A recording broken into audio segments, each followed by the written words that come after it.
Hi, I'm Tim. Welcome to Watch You Want, and thanks for logging on. Today we're looking at the Carl F. Bucherer Patravi TravelTec GMT, 46.6 millimeters in stainless steel, brushed and polished. This one is a burly bruiser of a timepiece, big, heavy, but beautifully built.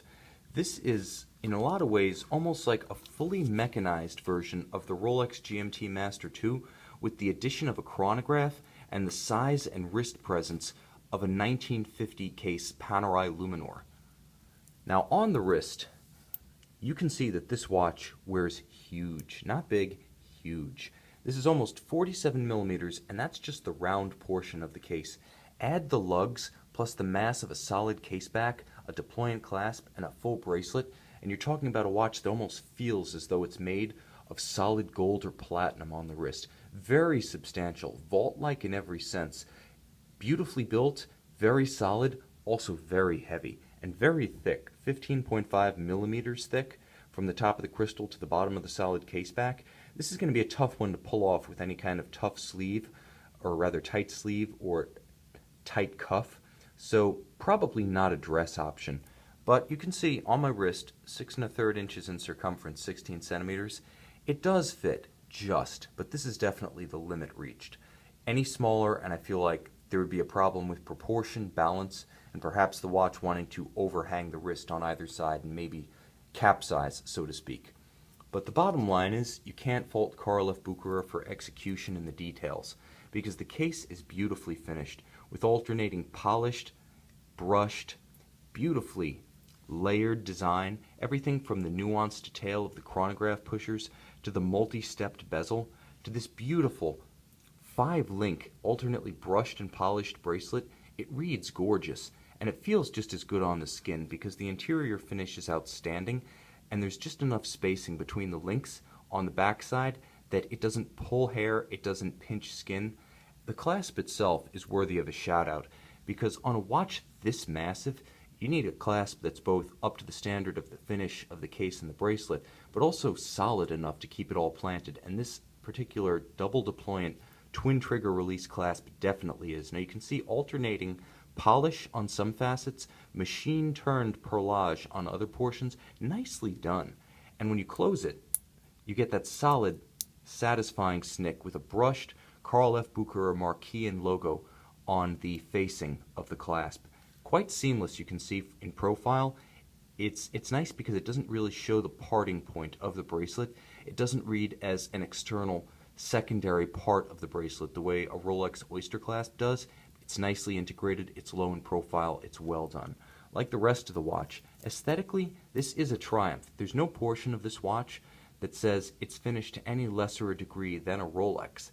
Now you can see that it does have some unconventional features in as much as it has 1, 2, 3, 4 crowns and pushers protruding from its sides, and that gives you a hint as to the complexity that lies within. But let's take one last look at the aesthetic features. As you can see, in order to keep these huge lugs anchored to a very heavy bracelet and maintain this incredibly massive watch head on your wrist, the spring bars aren't present. There are no spring bars. They're fixed by screws on both sides. That's the most secure way of fixing, short of soldering the end pieces in all together. This is the most secure way of fixing a bracelet to a case. I'm glad to see, although more expensive and more complex to manufacture, Carl F. Bucherer has gone that extra mile to assure this timepiece stays on your wrist. Very nicely done. And likewise, the differential gearing for the completely mechanical 24-hour GMT internal bezel is visible through a sapphire slit on the side of the case. This is one of the rare instances that I've seen the internal mechanism of a watch exhibited on the flanks of a case through a separate sapphire display window. The other cases have been one of the Jaeger-LeCoultre Ibris Mechanica high horology pieces, a watch that cost as much as a house, and the original Omega Hour Vision. This is a rare feature, but a very cool one, given the originality of the mechanical GMT bezel within. So let's talk a little bit about that. This watch is named the TravelTec GMT Triple Time Zone. So how is it that we get 3 time zones? Well, if you recall the original Rolex GMT of 1954, you had a 24-hour hand that moved at half speed and a 12-hour hand. Now, one was just an AM/PM indicator for the other, not an independent time zone. If you wanted to get that second time zone, you would offset plus or minus from GMT using the rotating bezel. What Carl F. Bucherer does is they automate the system. With this crown up here at 10 o'clock, you can see west and east etched into the surround that locks and alters the direction of the differential. So by turning this crown, you're actually engaging this differential right here in different ways. And here's the end effect.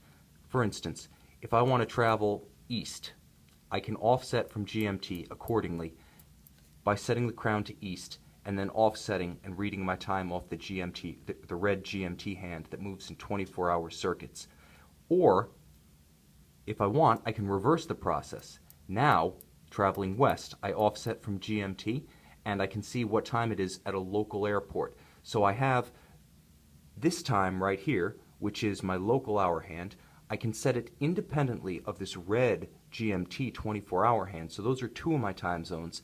And then by offsetting as per the little cue on the back of the case that tells you the GMT reference time for every single one of the world's 24 primary time zones. Let me try to make sure I get that in the light.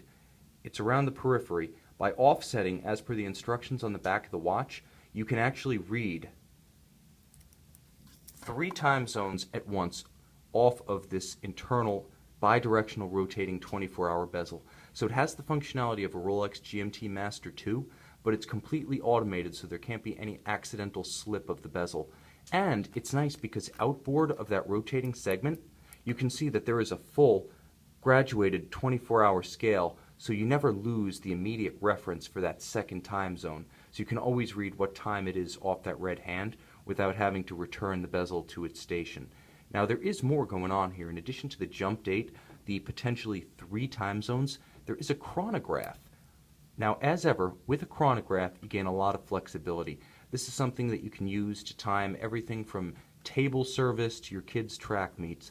A chronograph will always find some engaging application in daily life, just like a calendar, just like a date window, just like a dual time, or, in the case of this TravelTec GMT, a triple time zone.